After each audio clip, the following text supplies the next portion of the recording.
Hello, Yvonne back again. Today we're going to do a hip flow. So hip flows are good for loosening obviously up your hips, but they're also really good for your lower back because quite a lot of people's lower back problems come from tight glutes or tight hips, tight hamstrings. So they're useful for that as well. So we're going to start, I'm sure this is politically incorrect, but in a 90-90 position, which is sort of like your legs are in a swastika shape. So right angle here, a right angle here, and a right angle at the back. So what you're going to do is lean backwards, and you're just going to rotate. Actually, you can bring your feet in a bit more. You're just going to rotate from side to side, and you're going to do 10 of these, Betsy Blake. I don't know how many I've done. So maybe 5, 6. So the aim is not to twist your back with it, but to try and keep your body facing forward and just to rotate your legs from side to side. Okay, so in that same position we talked about just now, you're going to turn towards the front leg and just lower yourself and rest in that position. So you're going to stay here for 30 seconds. And now I'm looking at the floor, I can't actually see the clock, so maybe stop your video, but you're looking to get to 30 seconds. So you may not be able to get your chest to your knee, and it doesn't matter if you're here, just move to as far as you can so you feel a stretch in the hip on the floor. And try to make sure that your breastbone is going towards your thigh, not that you're sideways. So it's actually better to be twisted and your breastbone towards your thigh than it is to be slightly twisted over here, because you get the stretch in the right place. Then you're just going to lift your arm out to the side, and we're going to do 10 of these. Everything is intense today. So you're just leaning forward and back. And you'll probably feel this in your hip at the back.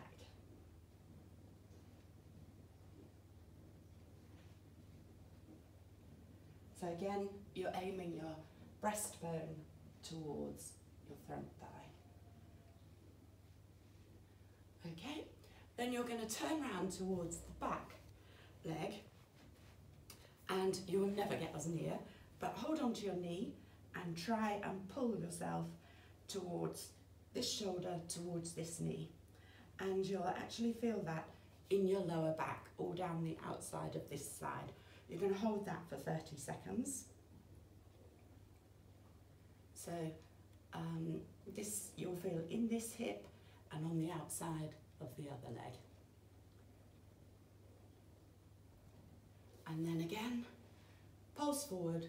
Again, you're not going to be able to get anywhere near as far as you could on the other one. And you should definitely feel that in this hip. Then you are going to separate your legs a little bit wider than hip distance apart, and you're going to hold onto your ankles and pull yourself forward. So you can use your toes, whatever you can reach, and pull your body through to your knees and hopefully get your shoulders at least to your knees, and you'll feel that again in your lower back. So a nice deep hold. When you're in this position, it's nice to breathe, so take a nice deep breath in, and as you breathe out, drop into it a bit further. And then in the same position, you're just going to pulse forward 10 times. So you're just going to reach forward as far as you can, reaching to a point in front of your legs. And again, this loosens up the hip capsule.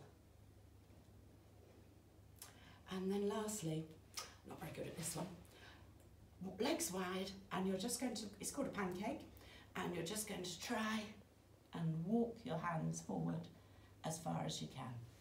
Drop yourself back, walk yourself forward as far as you can, and pull yourself back. The wider you get your legs, keep going, walk yourself forward. The wider your legs, the more of an adductor stretch. It will be on the inside of your thighs. But for a lot of people, it will be a hamstring stretch, so down the back of your thighs. So we're doing just 5 of those, reaching forward. Then you're going to lean back, and you're just going to try and keep your knees in the same position, or your thighs in the same position, and you are going to kick your leg into the air. So you can see my right leg does well, and I can nearly get it straight. Left leg actually shocking. Don't know what's happened. It'll be to do with all the running I've been doing. And just rest there. Then we're going to turn around and go back to the opposite side. So in this 90-90 position, we're going to drop our thigh to our chest and hold for 30 seconds. Try to keep your shoulders parallel to the floor, so you're not, hopefully not twisting up like this. If you can only get here, that's absolutely fine. Drop your legs down and just breathe deeply in this position.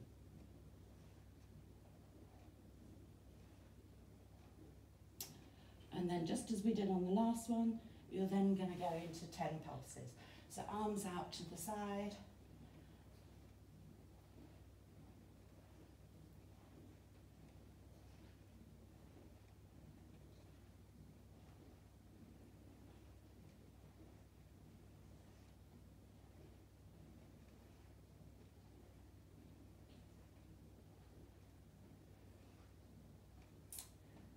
And as we did on the last one, hands on your knee, hold on to your knee and pull yourself over to this position.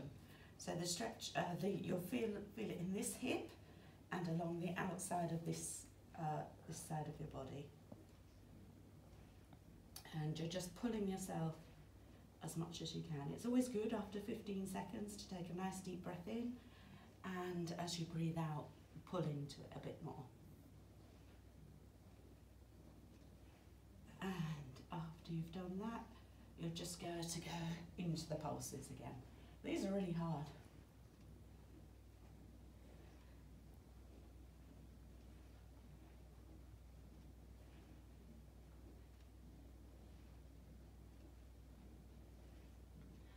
Okay, and relax. So in any of those things that we've just done, think about hip impingement. So some people have hip impingement, which it's not a serious thing. It just means that a bone is banging into a bone, and it's kind of your anatomy. So it's not very important, but if you do find that you are feeling a pinch as you're doing things, then just miss out that movement. It really doesn't matter.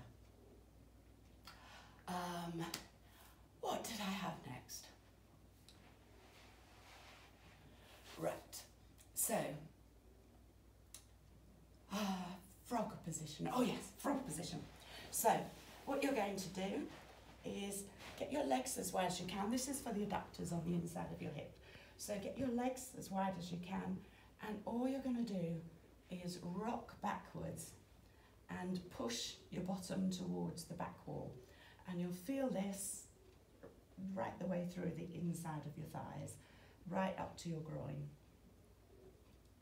So try and keep a nice flat back. Some people breathe out as they push back into the stretch. I feel as though these are too fast and I'd be hyperventilating, but see how you feel. And then the last thing we're going to do today is for the hip flexors, which is up the front of the hips here. To turn the right way so you can see it.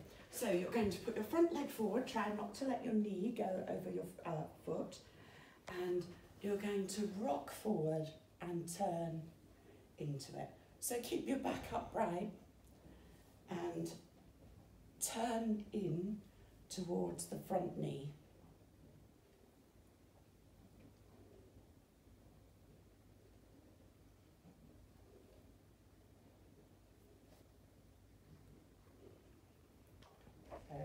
Rest.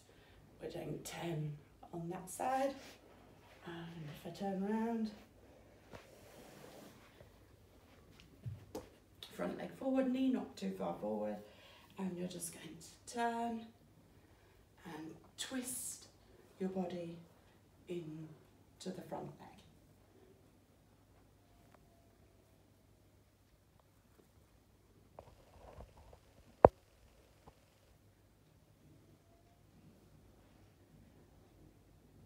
actually counting this time.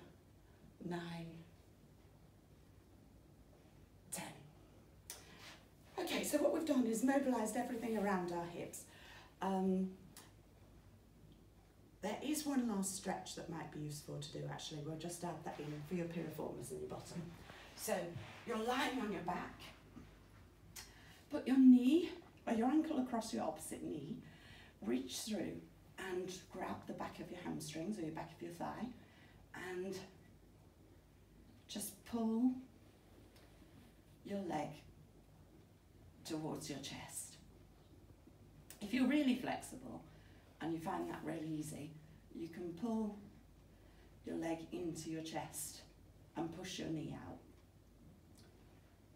So you're just going to do turn on one side and I don't know whether I've done turn or not, as usual.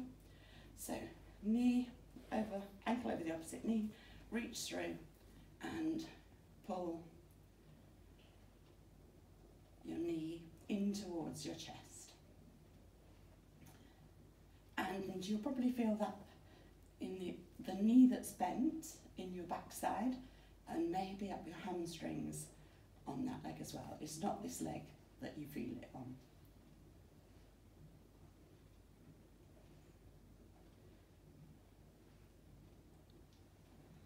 And I think that's it for today. So I hope you're staying safe, enjoying the workouts, and I'll speak to you soon. Bye.